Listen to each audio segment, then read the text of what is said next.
ये गजराज भगवान का भक्त है। जब कभी भी प्राण संकट में हो, ध्यान दें, उस समय किसी अच्छे से पंडित जी के पास जाओ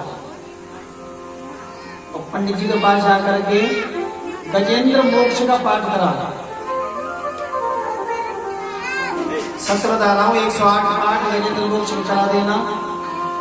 जिसके प्राण संकट में हो उसका भी समय बढ़ जाएगा कि मैंने तेरा भागवत में लिखा है। उस गजराज ने भगवान का चिंतन किया, बड़ा सुंदर पाठ बन गया गजेंद्र मोक्ष।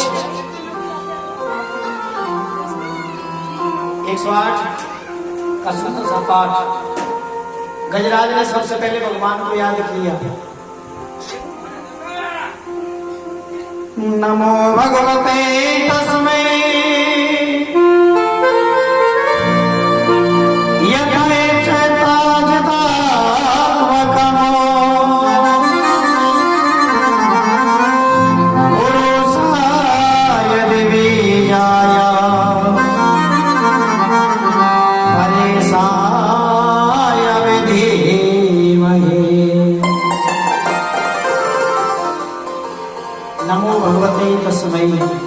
गजराज ने जब भगवान का चिंतन किया, भगवान एकदम दौड़े, नंगे पैर भगवान दौड़े, गरुड़ जी के पास गए। गरुड़ जल्दी चलो, आज मेरे भक्त के प्राण संकट में हैं। गरुड़ जी बोले, भगवान जब देखो तभी जल्दी। मुझे मालूम है जब आपके किसी भक्त पर आपत्ति पड़ती है तो सबसे पहले आप मुझे तो याद करते हैं कि गरुड़ जल्दी ले चल। अपने कंधे पर बैठा करके अपने पर बैठा करके मैं तुम्हें ले जाता हूँ। महाराज हर समय जल्दी जल्दी करते रहते, थोड़े सब्र किया करो, आने में देर तो लगी जाए। भगवान ने सोची कि इसको अभिमान ज्यादा है, भक्त के प्राण संकट में है, भक्त को तो बचाऊंगा बाद में, पहले इसके अभिमान को दूर करो। अब देखो सर धर करके गरुड़ जी आए और सर धर के जैसे गरुड़ जी आए, आकर के अपनी पंख फैलाई, भगवान से कहा बैठो, अभी तुम्हें लेकर उड़ता हूं। भगवान ने कहा अच्छा तू मुझे लेकर उड़ेगा। बाएं हाथ की कन्या उंगली को लिया और बाएं हाथ की कन्या उंगली लेकर के पंख पे रख दिए ऐसे और कह लाला गरुड़ उड़ो। गरुड़ जी बोले पहले बैठ तो जाओ। भगवान बोले आज तेरी परीक्षा है, तू मेरी उंगली को उड़ा के देखा। उंगली का वजन जैसे रखना है, गरुड़ जी पंख फड़फड़ाने लगे हैं। गरुड़ जी उसी समय कहने लगे भगवान मुझे क्षमा कर दो। आज भगवान ने गरुड़ जी के अभिमान को दूर किया। भगवान ने कहा कभी मत कहना कि मैं तुम्हें उड़ा के ले जाता हूं, तुझे ही मैं अपने पैरों में फंसा के उड़ता हूं। आज भगवान ने उसी समय गरुड़ पर बैठे हैं, गरुड़ जी को अपने पैरों में कसा है, तो लेकर के उड़े हैं। सबसे पहले भगवान पहुंचे हैं, देखा कि जो वर सूर रही जल ऊपर, मात्र जो के बराबर सूर रह गई बस। इतनी देर में भगवान ने देर नहीं करी, चक्र छोड़ दिया। चक्र ने जाकर के उस ग्राहक के मुंह को चीर दिया, ग्राहक को मारा है और भगवान ने गज को तारा। गज गिरा, दोनों का कल्याण आज मेरे गोविंद ने किया। परीक्षित जी ने पूछा महाराज ये बात समझ में नहीं आई, ये ग्राहक कौन है जिसका भगवान ने सबसे पहले जाकर के ग्राहक को मारा?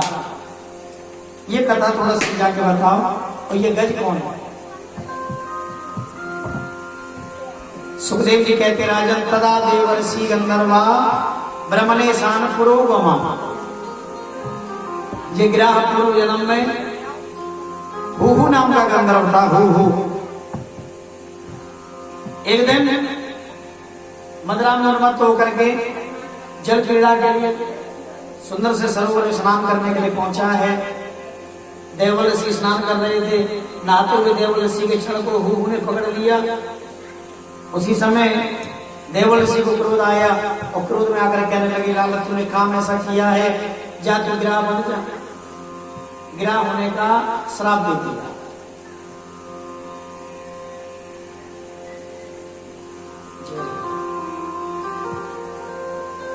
सुखदेव जी वर्णन करते राजा परीक्षित, गिरा होने का जैसे श्राप हमको मिला, अब तो हूहू गंधर्व हाथ जोड़ के कहने लगा महाराज मुझे क्षमा कर।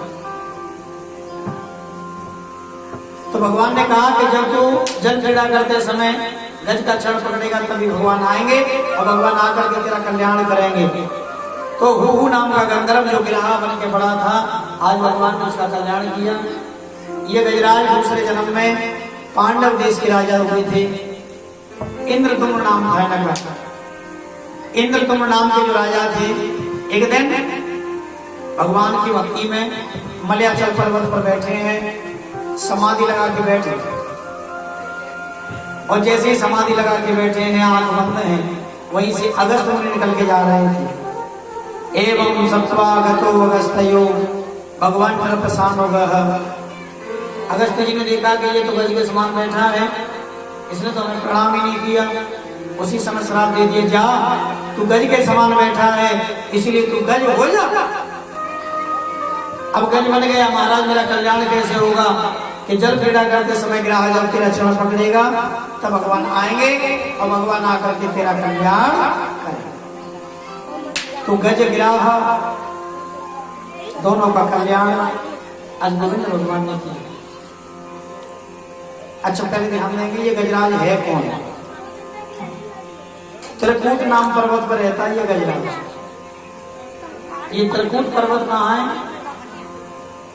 त्रिकूट पर्वत ढूंढने की जरूरत नहीं है, ये शरीर है। ये शरीर ही त्रिकूट है। त्रिकूट को मतलब है त्रि माने तीन, कूट माने भुजाएं। जिसकी तीन भुजाएं हो वो त्रिकूट। बचपन, जवानी, बुढ़ापा, ये तीन भुजाएं इसकी। पहले बचपन आवे, फिर जवानी आवे, फिर बुढ़ापा। इस शरीर में रह रहा है वो है गजराज। इसकी 10 पत्नियां हैं, 5 कर्मेंद्रियां, 5 ज्ञानेंद्रियां, और 10 पत्नियों को साथ में लेकर के सुंदर से सरोवर में रहता है। सुंदर सरोवर क्या है? ये सुंदर सरोवर ही तो संसार है। सुखदेव जी वर्णन करते राजन, जब अंत समय आता है तो काल आकर जब घेर लेता है तो न पत्नी संग देती है, न बच्चे संग देते हैं। इसलिए ध्यान में एक बार भगवान कन्हैया से द्रौपदी जी ने कही, भैया मानते हैं कृष्ण को, तुम्हारे होते सोते ये पांडव मुझे विवाह में हार गए और दुशासन मेरे चीर को खींचने लगा। तुम क्या कर रहे थे उस समय? गोविंद भगवान कहने लगे, द्रौपदी तुम मुझे दोष दे रही है कि तुम्हारे होते सोते। ये बात कहूं, जिस समय दुर्योधन और युधिष्ठिर दोनों में जब बात हो रही थी तो दुर्योधन ने यह कहा था कि हमारी तरफ से 5 से मामा शकुनी फेंकेंगे। तो देख, मामा ने 5 से फेंके, अगर तेरी ये 5 पति हैं, इनमें से एक भी कह देता कि हमारी तरफ से 5 से कृष्ण फेंकेगा तो मजा ले, जीवा में हार जाता। लेकिन तेरे पति ने नहीं। और सुन, पतियों को क्या दोष दें? तेरे चीर को जिस समय दुशासन खींच रहा था तो तूने सबसे गुहार लगाई, पांडवों से भी गुहार लगाई, धृतराष्ट्र से गुहार लगाई, मुझे बचाओ। भीष्म से तूने कहा मुझे बचाओ। जब किसी ने तेरी नहीं सुनी तो अंत में तूने मुझे याद किया। देख, मैंने आने में देर नहीं की। तो कहने का भाव क्या है? आदमी का जब अंत समय आता है तो दुनिया को पुकारता है, एक बार भगवान को पुकार के देखो, तुम्हारा कल्याण हो जाएगा सब पता। अंत समय भगवान को पुकार के तू देख। सुखदेव जी वर्णन करते राजा परीक्षित, भगवान को केवल भाव देखते, कितना सुंदर इसके अंदर भाव है। सुखदेव जी कहते हैं, राजन आगे बड़ी सुंदर पावन कथा परीक्षित को सुनाई। आगे कथा समुद्र मंथन की। एक बार भगवान नारायण भगवान ने जैसे ही सारे देवताओं को बुलाया और सारे देवताओं को बुला के कहा, सुनो, क्षीर सागर में बड़े सुंदर सुंदर रत्न हैं, इसलिए क्षीर सागर का मंथन करो। मंथन होगा तो उसमें से रत्न निकलेंगे, उनको आपस में आप